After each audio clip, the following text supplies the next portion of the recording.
दीपक बंसल के प्रति छात्र शक्ति का परिचय देने के लिए राष्ट्र के गौरव को प्रत्यक्ष करने के लिए देश की महिमा के स्वर को गुंजायमान करने के लिए उपस्थित जहां मेरे सभी साथियों, मित्रों, बंधुओं, सज्जनों के प्रति कुछ विशेष नहीं, सिर्फ 2-3 सवाल आपको करने और संगठन की बात चलती है तो कई बार ऐसा लगता है जैसे मैं चुटकुला सुन रहा हूं।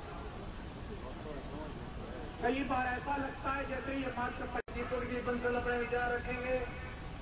भाई दीपक बंसल जिन्होंने संगठन की स्थापना की, अब आपके सामने अपने विचार रखेंगे।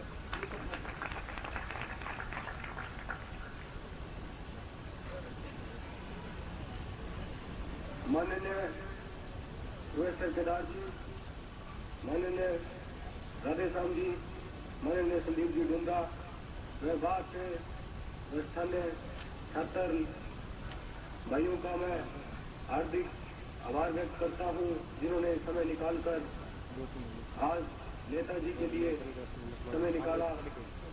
उनके कार्यक्रमों को, उनके कार्यों को याद करने का दिन हमने ये बनाया। ज्यादा समय न लेते हुए कुछ बातें करूंगा कि आज युवा पीढ़ी ही सब कुछ बदल सकती है।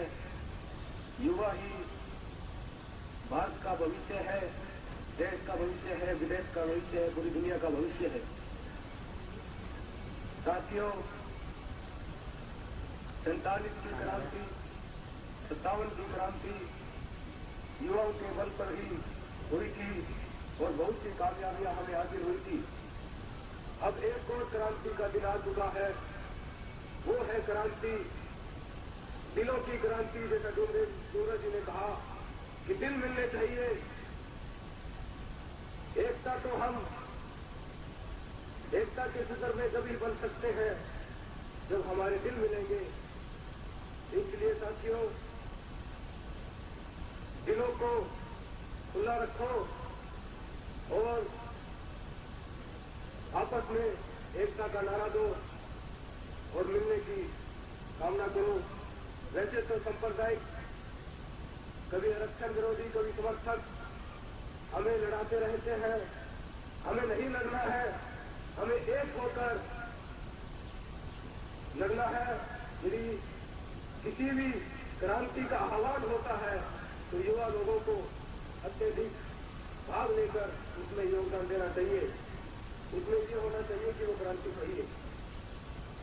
मेरी तबीयत बहुत खराब है, इसलिए मैं कुछ कम वक्त लेते हुए जय हिंद कहता हूं और आपका आभार व्यक्त करता हूं। अब आपके सामने पूर्व मर्चेंट एसोसिएशन के अध्यक्ष श्री राधेश्याम जी सराफ, जो कि आज के समारोह के आपके सामने भाषण देंगे। प्रोफेसर केदार, जोर से भाषण दो। प्रोफेसर केदार।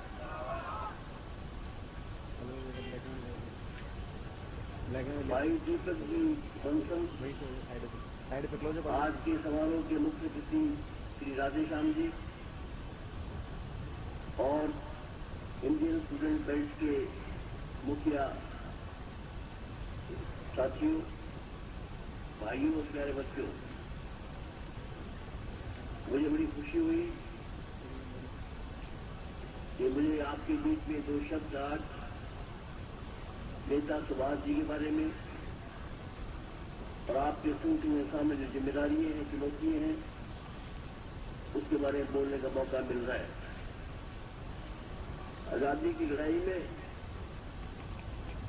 जिन हमारे महान बुजुर्गों ने हिस्सा लिया, अपनी आहुतियां दी, जिन्होंने अंतर्राष्ट्रीय स्तर पर ख्याति प्राप्त की है, नेता सुभाष जी का नाम उनमें एक प्रमुख है। उन दिनों में महात्मा गांधी जी राजनीति पे हावी थे। आजादी की लड़ाई को एक नया मोड़ देना, महात्मा गांधी, गोखले, तिलक और नेहरू जी के बीच में रहकर कि उनकी क्षमता योग्यता थी कि नेता सुभाष जी ने आंदोलन की लड़ाई में नई दिशा दी थी। अध्यक्ष पद के लिए खड़े हुए गांधी जी के नुमाइंदे को हराकर ऑल इंडिया नेशनल कांग्रेस के अध्यक्ष बने। कुछ मजबूरियां थी, उनको इस्तीफा देना पड़ा और बाहर विदेशों में जाकर एक ऐसा संगठन विदेशी हुकूमत के खिलाफ खड़ा किया जो आज भी हमारे लिए प्रेरणा का स्रोत है। गंगानगर में आगे नहीं, जिन लोगों ने इंडियन नेशनल आर्मी में हिस्सा लिया आज भी जिंदा है। कम से कम 50-60 आदमी एक माह में एक बार में इकट्ठे होते हैं और नेता सुभाष जी के बारे में चर्चा करते हैं। जब उनके मुंह से मैंने उनकी यातनाएं सुनी, कितनी कठोर यातनाएं, कितनी दिक्कतें आई उनको संगठन कायम करने में, उन्होंने जो लड़ाई लड़ी तो हम लोगों में एक नई प्रेरणा, एक नया आत्मविश्वास पैदा हो जाता है। भाई दीपक जी, आपने जो संगठन ज्वाइन किया, आपके साथियों ने, मैं उनको बधाई देता हूं और आपको तो बहुत बड़ी जिम्मेदारी आ गई। इस इलाके ने कई छात्र आंदोलन किए हैं, उनमें बैठे कई लोग, यहाँ बैठे न छात्र नेता, हनुमानगढ़ के लोगों का नाम, छात्र लोगों का नाम काफी ऊंचा है। यूनिवर्सिटी के नाम से, कॉलेज कायम करने के नाम से अनेक छात्र मांगों को लेकर आप लड़े हो, अनेक नेता आपके बीच में पैदा हुए हैं। आपने दिशा दी है बीकानेर डिवीजन के छात्र आंदोलन, जितने भी आंदोलन हुए उनमें जो उपलब्धियां हुई उनसे तो आप प्रेरणा लेना भाई दीपक जी, और जो कमजोरियां रही उनकी उनसे सबक भी ले लेना। कुछ दिनों से राजस्थान में छात्र आंदोलन प्राय समाप्त सा हो गया।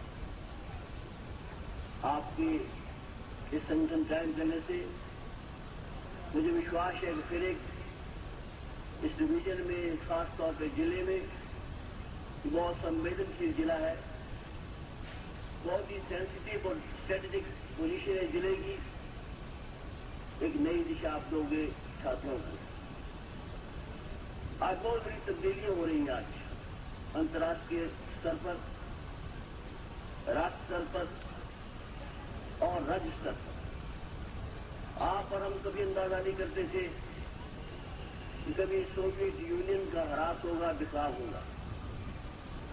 वैसे मैं उस ख्यालात का हूं कि सोवियत यूनियन की तारीफ करता रहा, जिसने हमारे इस देश की आत्मनिर्भरता में,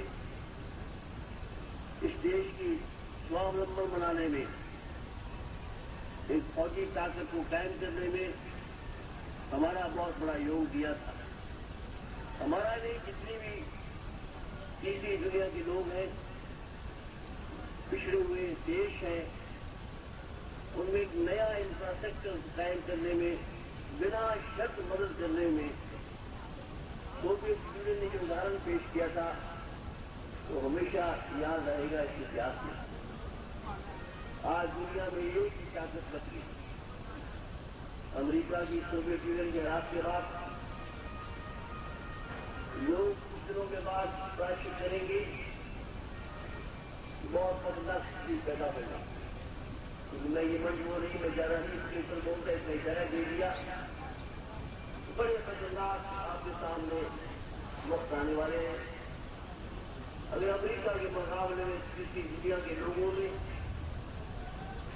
जितने भी नॉन अलाइंड देश है जो हम लोग हैं उनके बीच में, अगर अपनी ताकत कायम नहीं कर पाए बराबर की, तो खतरनाक आपके सामने स्थिति पैदा होने वाली है। तो दीपक जी, उस समय आपने कभी अंदाज नहीं था कि इजराइल और के अरब देश के लोग समझौता वार्ता में एक मंच पे इकट्ठे होंगे। आज वो भी परिवर्तन है। आज ये नहीं सोच पाया अगर आपने कि सुभाष जी के मुल्क में, गांधी नेहरू जी के मुल्क में हिंदू और सिख झगड़े हों, काफी लोगों को कुर्बानी देनी पड़े, ये कभी आपने अंदाजा नहीं लगाया होगा। और ये भी कभी ख्याल नहीं कि 60% की योजना पूरी होने के बाद भी आज 80 करोड़ में से 50% लोग गरीबी की रेखा में हैं। में राज्यों में बहुत आमदन के लिहाज से, विकास के लिहाज से बहुत बड़ी विषमता है। आपने उस समय संगठन कायम किया तो चुनौतियों से भरा हुआ समय आपके सामने है। और मुझे विश्वास है जो आपकी ताकत को आप तो मानते हैं कि 2 बार सरकारों में रहने का मुझे मौका मिला है और दोनों बार उन सरकारों को आपने कायम किया। आजादी की लड़ाई में नौजवान का रिश्ता रहा, हम तो भूल नहीं सकता। तो दूसरी भी क्रांति हुई है, चाहे विकास की दृष्टि, सरकार बदलने की दृष्टि से, व्यवस्था बदलने की दृष्टि से नौजवानों का बहुत बड़ा हिस्सा रहा है। इमरजेंसी के बाद सरकार बनी, हम लोग तो जेलों में थे और हमें अंदाज नहीं था कि बाहर निकलने के बाद आप बिना पैसे, बिना खर्च किए, बिना समय दिए हमें जिता दोगे। आप रात दिन आपने ये कर दिया, स्कूल कॉलेज छोड़ दिए, माँ बाप की बात नहीं मानी और इतना समय दिया कि हमें बैठे बिठाए आपने जिता। मगर हम लोग सरकार संभालने के बाद आपसे इंसाफ नहीं कर पाए। जो प्राथमिकता में तय करनी चाहिए थी विकास की, बेकारी भूख दूर करने की, वो हम प्राथमिकता तय नहीं कर पाए और निभा भी नहीं पाए। दूसरी बार फिर आपने जिताया, फिर भी हमारी लीडरशिप फेल रही। मंडल आयोग की बात लेकर आपने चले हो, हम तो भुगत लिया उस बात को। तो सरकार की सरकार बदल दिया आपने, हमने भुगत दिया उसको। जब ये मसला आया हमारे सामने एक विचार था तो उसकी चर्चा नहीं करना चाहता, मगर आपकी ताकत आपने दिखा दी, सरकार को बदलती तो मां के अंदर बदल। अब ये व्यवस्था बदलोगे आप, 80 करोड़ की जनता आपको याद है। तो मैं ज्यादा नहीं बोलने आया क्योंकि मुझे और भी काम है। आप नौजवान भाई आए, परिचित है जो आपसे सबकी मेरे, मैं उनकी बात को मानने से हिचकिचाहट करता था कि समय नहीं है कि एक और स्कूल का आज काम भी है, कल हमारा गिराव भी है, गांवों में इंतजाम भी करना है। तो मैंने कहा कि नया संगठन पैदा हो नौजवानों का, और ये नौजवान आइंदा कुछ काम करने वाले हैं।